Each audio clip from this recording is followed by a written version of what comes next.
All right, everybody, welcome on back. I hope you all are doing well. You're keeping up with your work. For the most part, all of you are kind of getting your assignments in on time, which is really good to see.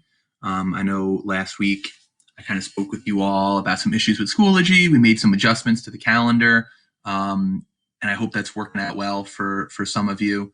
So we're going to kind of continue to push forward with some material that will kind of take us through the next couple of weeks. So kind of our plan is for today, you to just kind of get an overview of this time period that we're going to be looking at for the next couple of days called the Renaissance. And then you're going to be given kind of a little web quest, which will take you through the next 4 or 5 class periods, kind of for your, to kind of work at your own pace. And the reason that I kind of decided to do that is because I know some of you have kind of religious observances coming up and things of that nature. So I wanted to give you something that you can kind of complete on your own time at your own pace, but also that would kind of help further your knowledge of this time period of the Renaissance. Okay. So just to kind of sum up where we've been and where we're going. So we have looked at sort of the ages of growing interaction going back a couple of weeks. We took a look at Islamic caliphates in the Middle East. We took a look at trade in Africa. We started to take a look at emerging trade after the Crusades in Europe. We saw how the Mongols sort of facilitated this exchange between East Asia and the Middle East. So we really see this sort of emerging global, I guess what you could call global interactions between Africa, Europe, and Asia, after the Middle Ages, after the post-classical era. So all of this exchange, all of this trade breeds wealth. Right? So now people are going to start to get rich who are controlling this trade. So merchants, business owners, traders are going to start to have money that can be spent. Right? We talked about after the Crusades, European fighters were coming back from the Middle East, kind of wanting and having a desire for Middle Eastern luxury goods that they came into contact on their crusades. And that led to an increase in trade between the Middle East and Europe and sort of a spread of knowledge and information. Okay? And that's going to kind of lead us into this idea of the Renaissance, this sort of rebirth of traditional Greek and Roman learning in Europe. Okay. So a couple of, kind of just little blurbs I had for you to read. Basically, we have 2 artists. We have Giovanni di Nowheresville and Mario di Weltington, who are aspiring artists in Italy during the Renaissance. The 2 went to the same university to study sculpture. They had the same professors. They were both very accomplished, and they both went back to their hometowns to make careers out of being sculptors. Right? So they sort of have this very similar background, but they live in 2 very different towns. So Mario lived in a town called Weltington. It was a trading city on the coast of Italy. There's a lot of wealth here. There's a lot of merchants traveling through, meaning there's a lot of rich people. These rich people really liked to decorate their houses and sort of city plazas with sculptures. So they're going to use this money to hire Mario.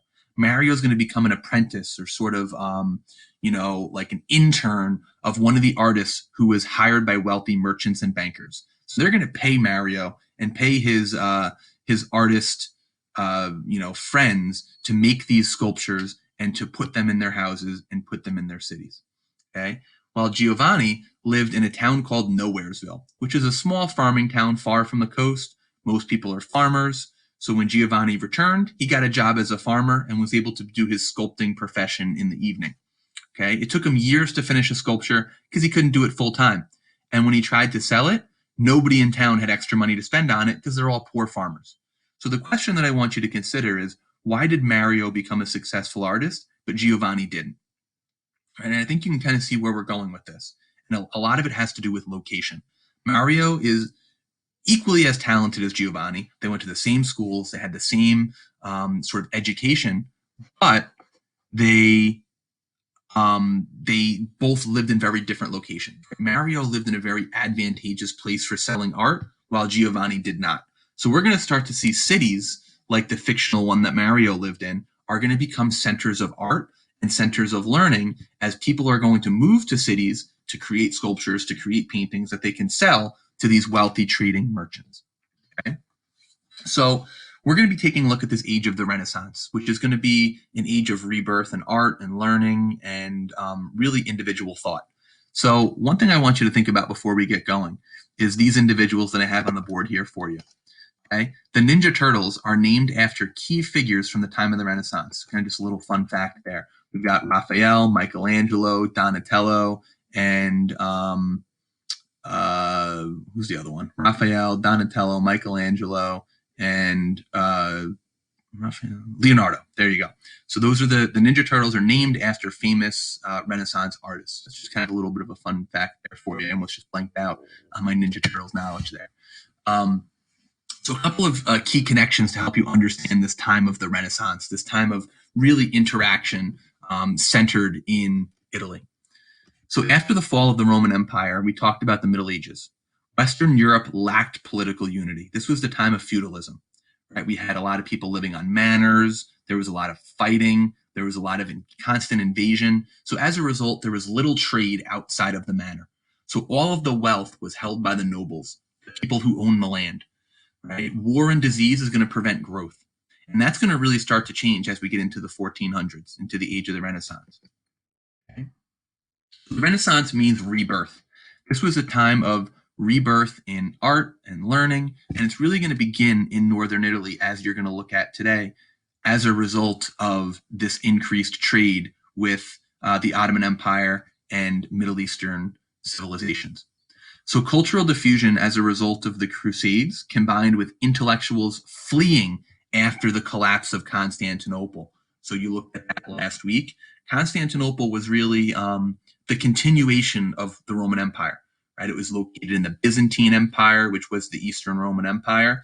After that was conquered by the Ottoman Turks, many of the scholars, many of the texts and the pieces of artwork that were kept in that city, which was again kind of keeping Rome's legacy alive, were taken and were reintroduced into Western Europe by these fleeing academics from the Ottoman invasion.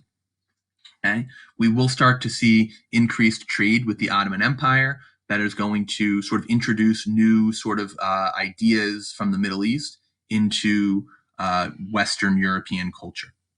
Right? And we do start to see an increase in demand for Middle Eastern products in Western Europe. So once these products from the Middle East arrive in Western Europe, these luxury goods, Western Europeans are going to want more. And that's going to start to create a trading relationship between Europe and the Middle East. And really the center of all this is going to be modern day Italy. Okay, so we're going to see Italian city-states become rich from trade. So these were small cities which were sort of independent countries, if you will, at this time. Right? Remember, Italy was not a unified country. There was nothing really, there was no Italy at this time. It was small city-states, kind of like we saw in Greece, right? So we see Florence, we see Venice, we see Genoa. So we really see these countries located in northern Italy and on key trade routes with the Mediterranean or the Adriatic Sea are going to emerge as sort of the cultural hotbeds for wealth and trade during the age of the Renaissance. So these cities, due to their location on trade routes, are going to be ripe for cultural diffusion.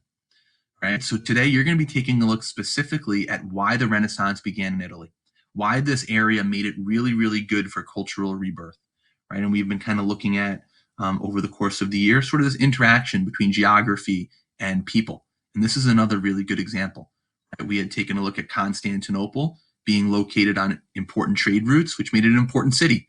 And we're going to see the location, the physical location of many of these cities are going to make them prime for trade, learning, and really just individual human thought and sort of creativity.